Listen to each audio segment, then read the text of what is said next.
Oimore janeno mar Lolwe Tv kamoro mora maintiere akaw thuolo nieri mar rwaki e chenro mar Duond mine kama kelo ni chenro nieri nyinga Joyce Oduora e chenro mar Duond mine otieno makawuono wan koda rawera manyako mabende hike pod ni bet ne piny matin aka thuon wach mabende wadwa wuoye en iye Mohiu ekind rowere go eko matindo gisichige kima bende olor skunde pacho kaendi nyalo yudo ni buche go eko mag iye Mohiu ekind rowere matindo nyalo medore ahinya kendo nego bedni wang'eyo yore go eko mag duoko pinya iye Mohiu ekind rowere matindo gi thuolo nieri ada miye thuolo mondo mi ofulno nyinge gi gino motimo eka wadhi mbele kod twak machalo kamaendi machiegni ahinya chenro mar Duond mine nyalo nyiso wa nyingi.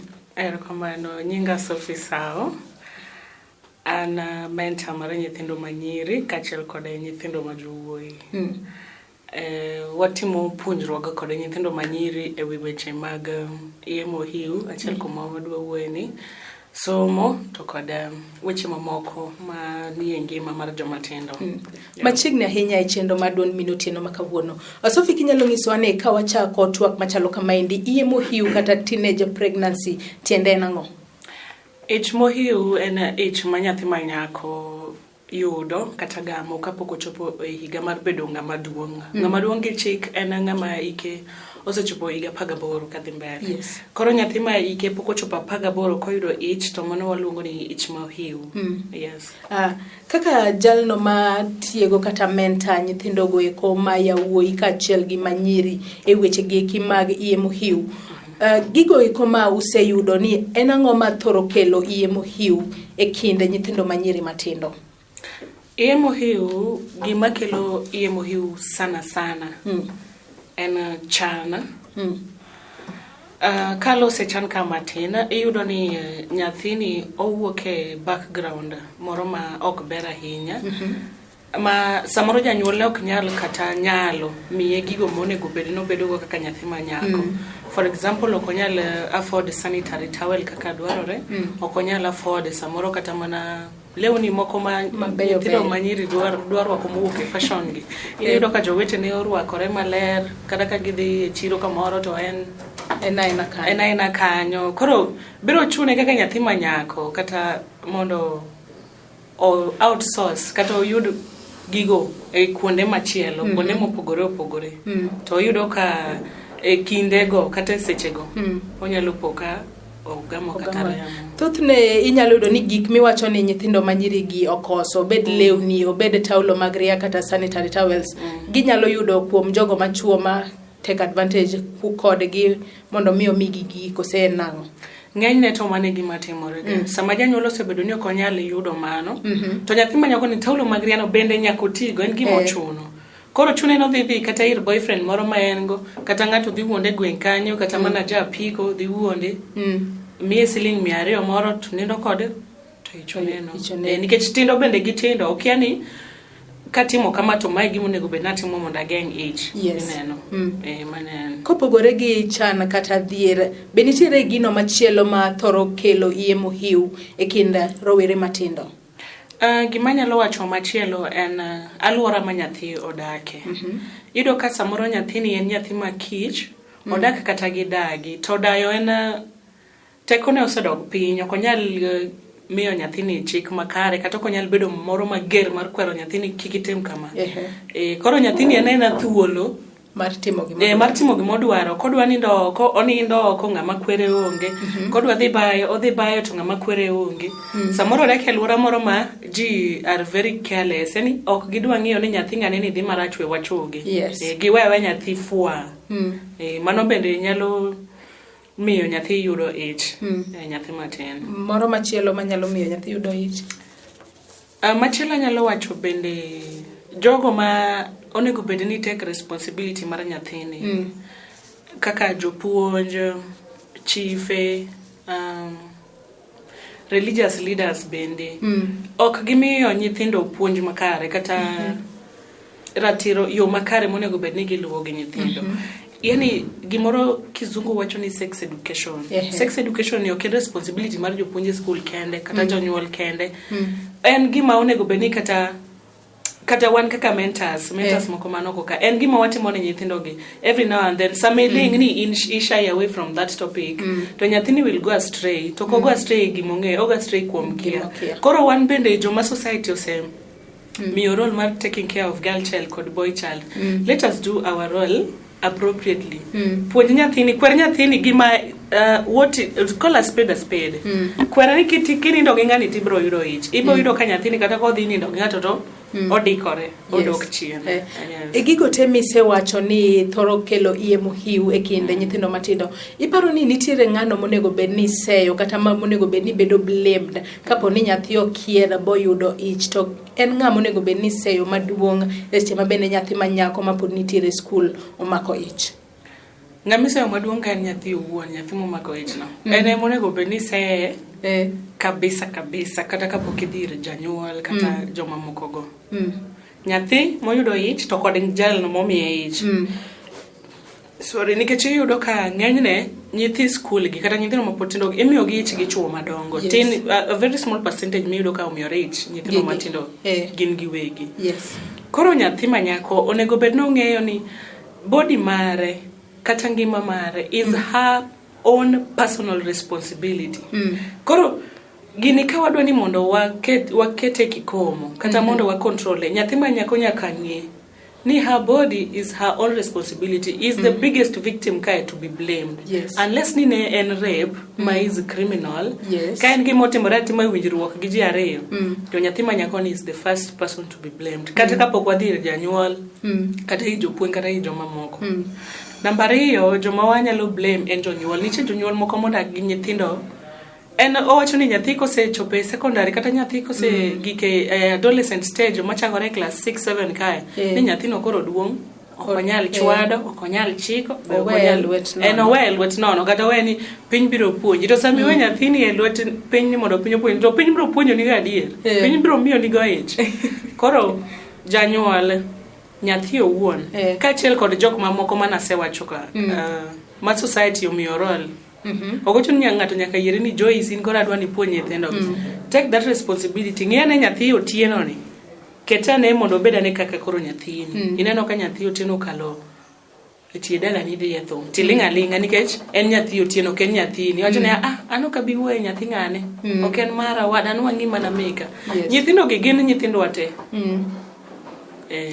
thothne yudo ni kaka janyuol kata jonyuol mang'eny yudo ni ka nyathi obiro ne mon ni obiro ne ong'ise kata ni mama kata baba an akier matin ayudo ich yudo ni reaction mar janyuol biro determine ka nyathini nyalo kawo ngimane owuon commit suicide kata nyalo miyo nyathini bedo gi paro mar golo ich ere kaka jonyuol onego bed ni wuoyo kata react ne nyithind gigo eko ma bende osemako ich mokwongo jonyuol onego ng'e ni pi kosepukore to ok inyal chako tuome mondo idwa kendo koro nyathi manyako koseyudo ich weya okonyalo dhi skul gi iyeno odhi adhiya nyaka chieng' moro chopo due time mare okonyre mondo odog e skul janyuol waweuru tabia mare ni ka nyathi manyako osechwanyore tikawo nyathi dhiro dhi katedo in irito dhok ama koro ikete ni in koro bed dala ka isebedo dhako no wan gi nyiri mang'eny manokonyore ka gin e miechgi to gidhi mbele gi skundgi to sani gin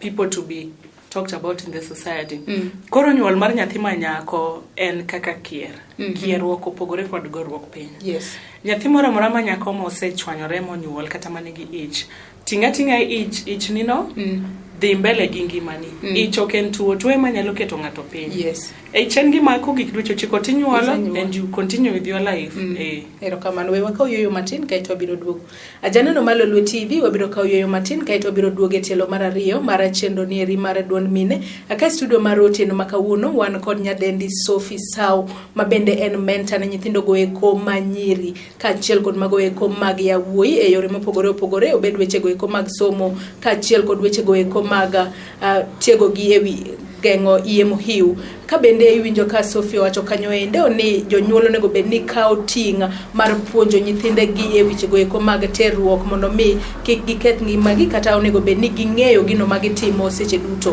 kik idhi mabor.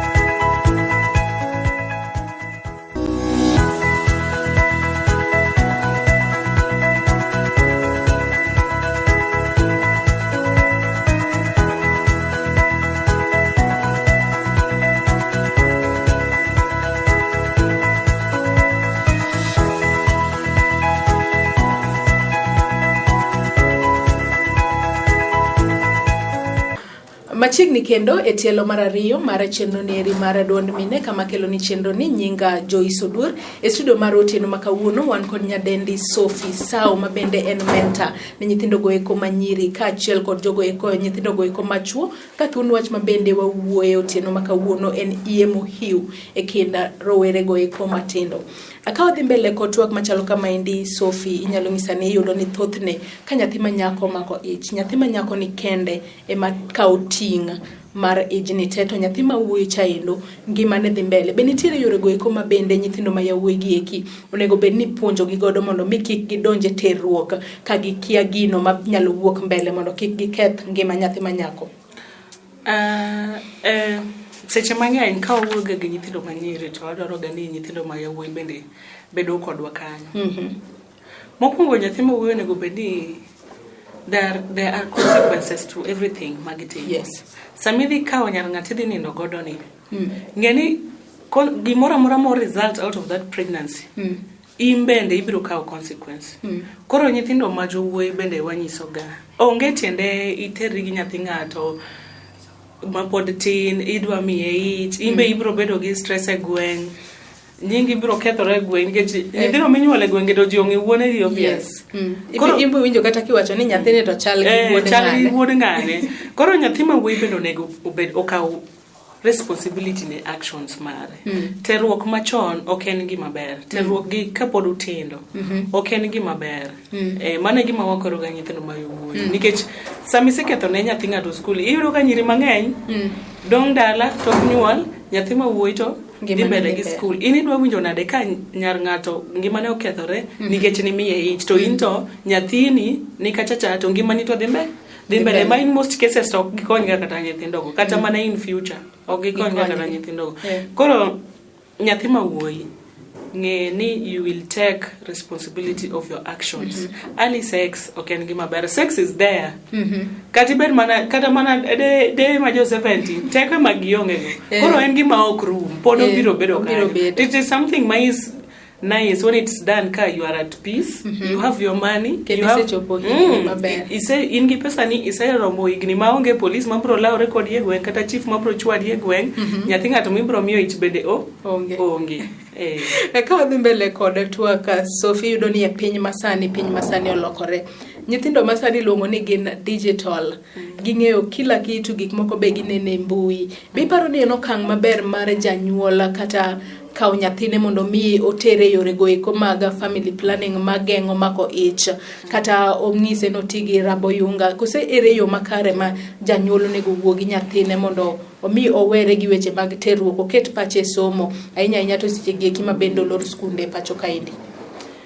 Ok apar ka raboyunga kata contraceptives will be good solution to wachni. Nikech sami kawo raboyunga imiyo nyathi manyako kata nyathi ma wuoyi ni mondo dhi koro otigodo mondo kik omak ich. Ing'eni mano koro chalo ng'ama miye nafas imiye thuolo ni in koro timatima gini lakini geng'e kama. Mano bro increase immorality in society marwa gima we don't want. Sama isiyiene nyathi mondo omuony yath mondo geng' ich ich to geng'o to tuoche mamoko ok ogeng'o. Omiyo wapuonj nyithindwa abstinence kabisa. Chon ne nitiere abstinence and nineno kaka life mar ji was really good. Sani yedhe moko mineno nyiri muonyo kia pitu kia moko kia ng'ogo. Mokwongo yadhno ok ober ne dendi. Daktari wacho ni onego bed ni muonyo yadhno ka ng'eny to didek e higa. Koro iyudo ka nyathi manyako weekend ni omuonye, weekend machiegni omuonye, weekend ang'o mitimo ne dendi. Koro gimonego wapuonj nyithindwa is abstinence both boys and girls. Sex nitiere gi time ne. Time ne kochopo ng'ama bro kata wayudi mane bathi wawere kodi lakini sani abstinence is the way to go. Contraceptives siji protection mago around. Sophie be inyalo ng'iswa ni gie seche gi eki ma olor school. Ere advice minyalo miyo nyithindo goeko manyiri masani nitiere kor gwenge mondo mi oduok chien medruok e kwan Mohiu. Ere yore goeko minyalo tigodo mar duoko piny Mohiu e kind rowere matindo.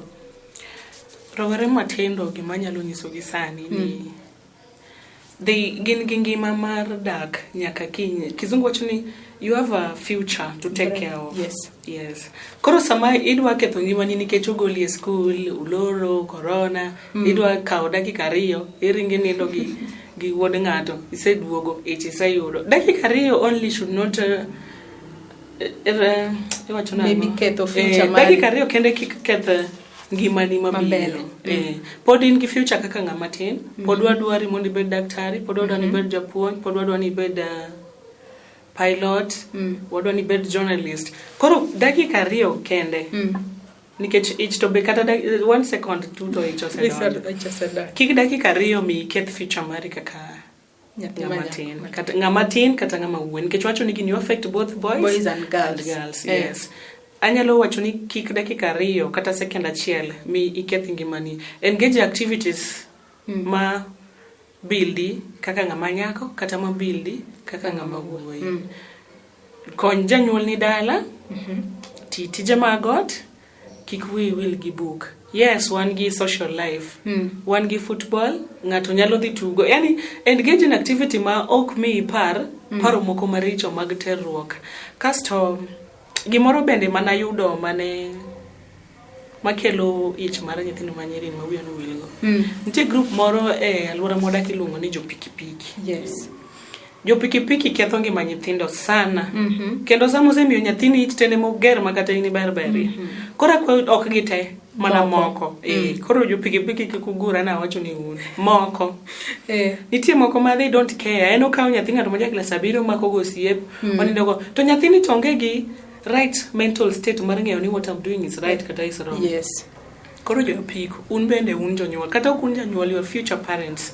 Treat nyathi ng'ato kaka imbe digo mondo, ng'ato treat nyathini. To kaki us jo piko ni mamiyo ji ich. Awacha ni jo pikipiki, let us also join the society in taking responsibility mar our girl child to gi our boy child. Yes. Iyudo ni thoth jonyuol wigi kuot. Wuoyo ne kod nyithindgi e weche go eko mag terruok.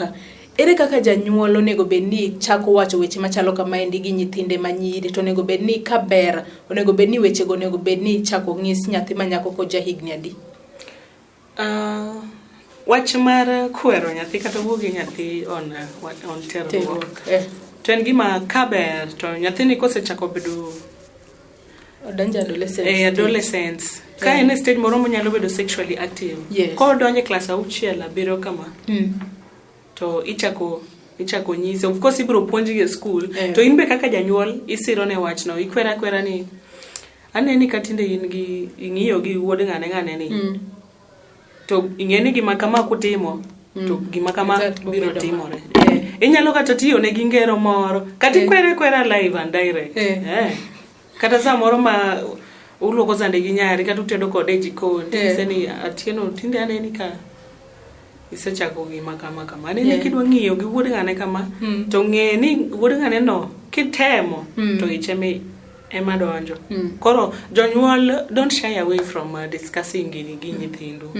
Geng'o ber malo thiedho. Weneno wich kuot sani ni dwa kwere. Molo wich kuot mar kwero ng'ato ok ane ka oduong' ahinya molo wich kuot mar bede gweng' ni nyar ng'ane onyuol. Koro kwero nyathino e yath. Kwero nyathi afadhali odhi makich ni koro tamo wang'i to koma kich ni wuoyo kode no tami. Yes. Koro jonyuol, let us not shy away from talking to our kids about this. Yeah. Wach ni mogik kako tudore gi wach ni eri mar iye Mohiu ka watieko. Wach na mogik manyalo wacho ne jo manena kod nyithindo manyiri gi jowuoyi. As a girl child en gima ber sana ka alwora midake kata kamiyae omiyi luor. To luor ni ichiwo mana ka imiluorori in iwuon. Ok en gima ber ka thum ka ywak ka kamoro to nyiri mikwano ma iwinjo kiluongo nyingi e center ma ang' idhi om gotieno dhi mielo thumno to nyingi wuok e iye kanyo. Mano kata in be ok imiyori luor. Koro waluor dendwa wan wawuon eka joma moko bende biro luorowa. wabedo too available ne jogi nikech chuogi gi take advantage of in nikech in be in available kidwa ni liere tie kuma chuo nitiere mari dwa ni rwakri gi lewni machieko iwuothe e center kitwenyore kiani nade make yourself available to this man koro we reduce risk one kaka nyiri we reduce risk mar teenage pregnancy ni we respect ourselves we make ourselves too much available for the men nikech sani tinde chik moro nteni aken kimiyo nyathi school ichtitwe keni gini en gima is very unfair kidwa dhi chwe wuod ng'ato e gima ine mani terori e ini wuon koro girl child boy child let us take responsibility of our actions every time erokamano yes janeno ma Lolwe TV gi kanye machopo gode giko mar chenro mar duond mine ma bende ne waikoni e Lolwe TV otieno makawuono nan kod nyadendi Sophie Sao kama bende watwaka e weche go eko mag iye Mohiu mana kaka isewinjo kolero kanyo nego bedni in kaka nyathi manyako ikawo okang' makare mar mondo mi iritri maber mondo ipogri kod timbe go eko mag anjao manyalo miyo imako ich kapod itin gino mabende nyalo ketho ngimani mbele kendo nego e kinde gi eki mabende olor skul ne ni iritori maber kendo ikonyo jonyuol ni manyo gigo eko mabende nyalo miyo ibedo modich mondo ipogri kod iye Mohiu nyaka kendo waro me chenro machielo oriti masani nyinga Joyce Oduor.